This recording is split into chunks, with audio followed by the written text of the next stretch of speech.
तो नमस्कार। मैं श्यामनाथ यादव अम्बेडकरवादी। अभी जब सीज फायर अमेरिका का राष्ट्रपति ट्रंप ने करवा दिया तो आप लोग जान ही रहे हैं कि सबसे पहले खबर अमेरिका से ही आई, वो भी ट्रंप के द्वारा कि हमने सीज फायर करवा दिया, वो भी व्यापार का दबाव बनाकर। तो इस बारे में राहुल गांधी ने कहा, और क्या कहा इसको पहले आप लोग इस वीडियो में देख सुन लें, फिर आगे बात हो। राहुल गांधी अब देश के लोगों तक इस बात को पहुंचा देंगे कि नरेंद्र सरेंडर कर गए। राहुल ने खुद से ट्वीट किया कि ट्रंप का एक फोन आया और नरेंद्र जी तुरंत सरेंडर हो गए। इतिहास गवाह है, यही बीजेपी आरएसएस का कैरेक्टर है, ये हमेशा झुकते हैं। भारत ने 1971 में पाकिस्तान की धमकी के बावजूद पाकिस्तान को तोड़ा था। कांग्रेस के बब्बर शेर और शेरनियां सुपर पावर से लड़ते हैं, कभी झुकते नहीं। ये बीजेपी आरएसएस वालों को अब मैं अच्छी तरह जानता हूं। इन पर थोड़ा सा दबाव डालो, थोड़ा सा धक्का मारो, डर के भाग जाते हैं ये लोग। जैसे उधर से ट्रंप ने एक इशारा किया, फोन उठाया, कहा मोदी जी क्या कर रहे हो?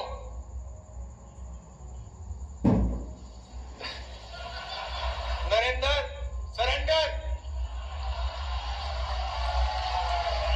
नरेंद्र सरेंडर हो गए। मोदी जी ने ट्रंप के इशारे का पालन किया। आपको एक समय याद होगा जब फोन कॉल नहीं आया था, 7th फ्लीट आई थी, 71 की लड़ाई में 7th फ्लीट आई थी, हथियार आए थे, एयरक्राफ्ट कैरियर आया था। इंदिरा गांधी जी ने कहा मुझे कुछ जो करना है मैं करूंगी।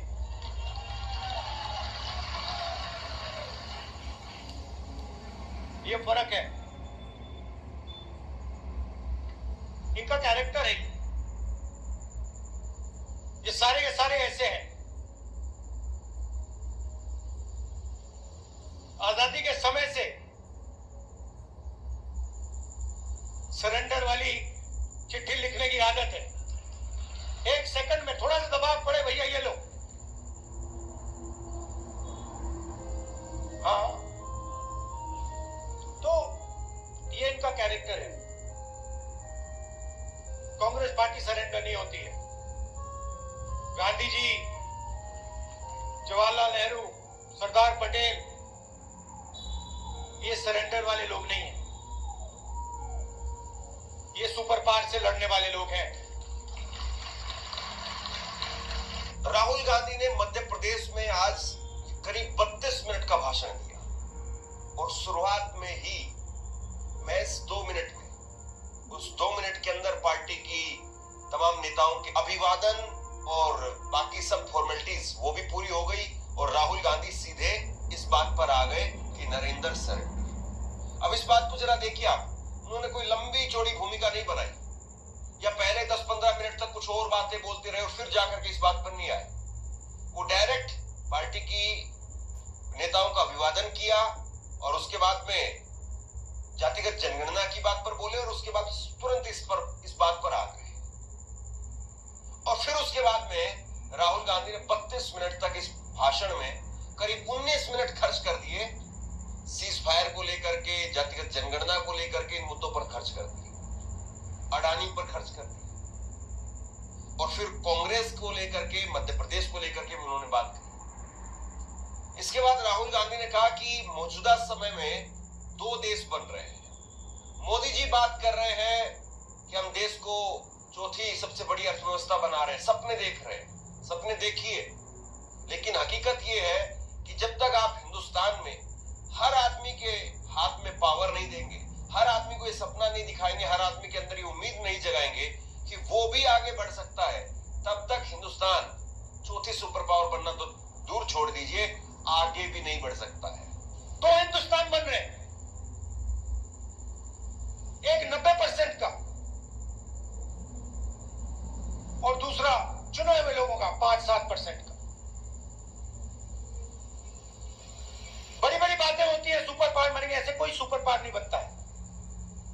जब तक हम हर हिंदुस्तानी की शक्ति का नहीं प्रयोग करेंगे तो ये देश सुपर पावर छोड़ो आगे नहीं जा सकता है।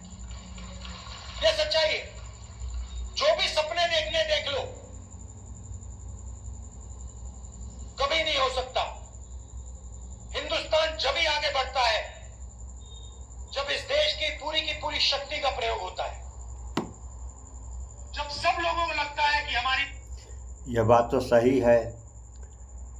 जब देश का हर आदमी मजबूत होगा आर्थिक रूप से, तब देश मजबूत होगा। अब इनका कहने का बात भी सही है कि कुछ ही हैं जो अमीर हैं, बाकी जनता तो अरे आप लोग देख ही रहे हैं 85-80 करोड़ जनता को जो 5 किलो राशन देकर के जिला रहे हैं। तो जिस देश की जनता 5 किलो राशन पर जीवित है, वह देश कितना आगे है और क्या कर सकता है।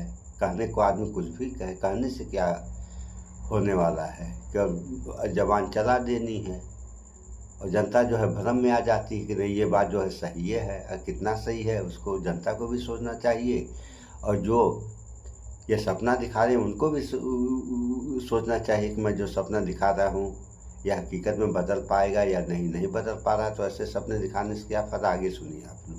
भागीदारी है, हमारा भी भविष्य है, हम भी आगे जा सकते हैं। आप मीडिया देखो, पूरी लिस्ट निकाली मैंने, मालिकों की लिस्ट, रिपोर्टर्स की लिस्ट, एंकर्स की लिस्ट। मुझे दलित एंकर का नाम बता दो, मुझे पिछड़े वर्ग के एंकर का नाम बता दो, मुझे आदिवासी एंकर का नाम बता दो, नेशनल मीडिया में बता दो कौन है, मुझे बता दो। जुडिशियल सिस्टम में जाओ, वहां आपको 90% नहीं मिलेंगे। मीडिया में आपको अंबानी जी की शादी दिख जाएगी, डांस गाना दिखेगा, मगर किसान भूखा मर जाए, मजदूर मर जाए, कभी नहीं दिखाई देगा। और पूरा का पूरा धन 2-3 लोगों के हाथ में जा रहा है। डिफेंस की इंडस्ट्री देखो, वहां आपको अदानी दिखेगा। छत्तीसगढ़ में माइनिंग देखो, वहां आपको अदानी मिलेगा। अदानी की सड़कों में चलो, इंफ्रास्ट्रक्चर भी उसका, सीमेंट भी उसका, और कोई है ही नहीं। मतलब इन 2-3 लोगों को छोड़कर ऐसा लगता है कि इस देश में कोई बिजनेस वाला रहा ही नहीं। उधर अमेरिका में केस लगा हुआ है अदानी के खिलाफ, मगर हिंदुस्तान में जो भी ये करना चाहता है कर सकता है। क्यों? नरेंद्र मोदी का दोस्त।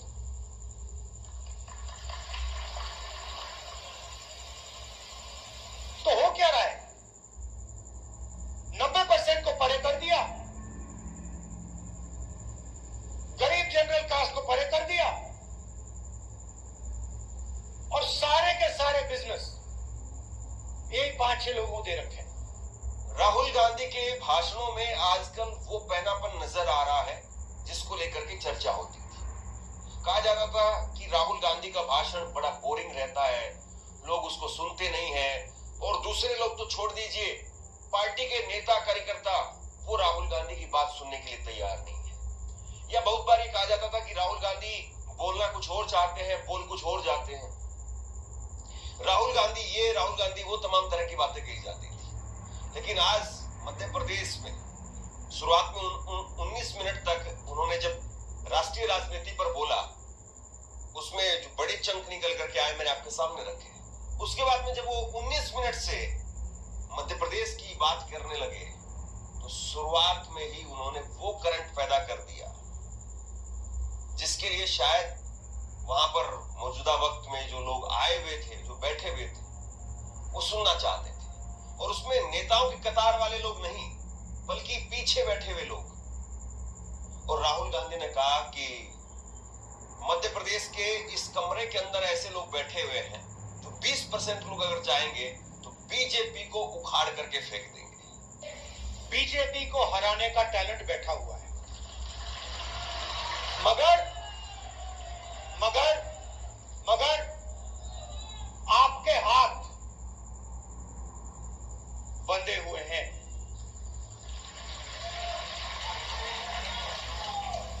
बंधे क्यों हैं?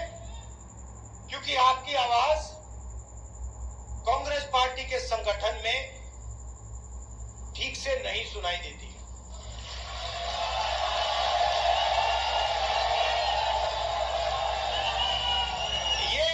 ये हमारी सेना है, ये लड़ने के लिए तैयार है, ये बनने के लिए तैयार है। बीच में 2-3 लोग उल्टे सीधे बयान देते रहते हैं।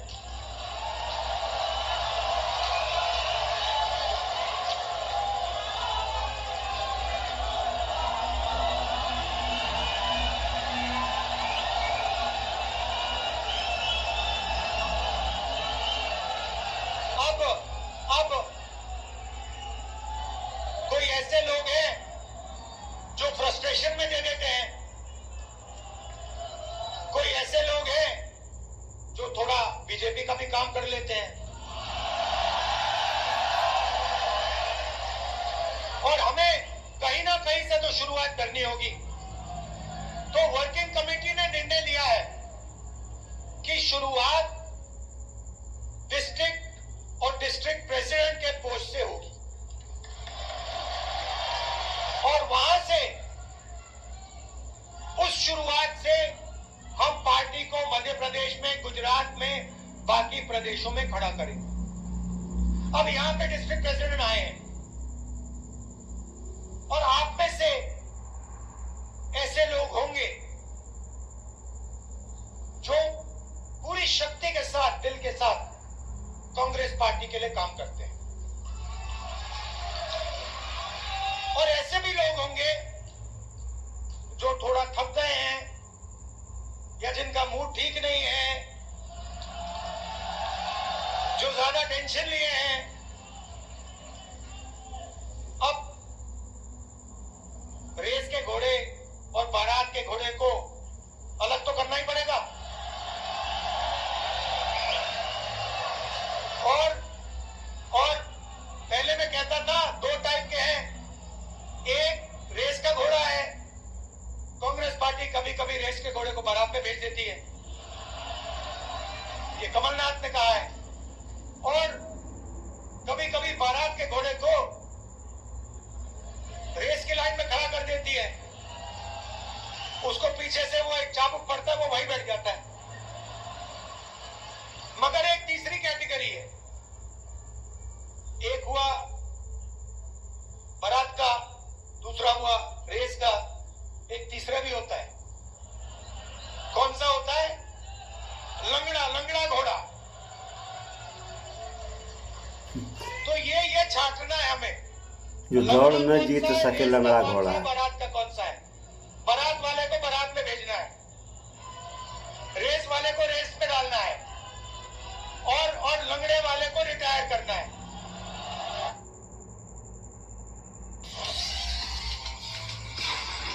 तो सुन लिया आप लोगों ने। और इतना ही नहीं, अभी इस पर जो है और बवाल होगा। बवाल तो इस पर ये होगा कि अब भाजपा और कांग्रेस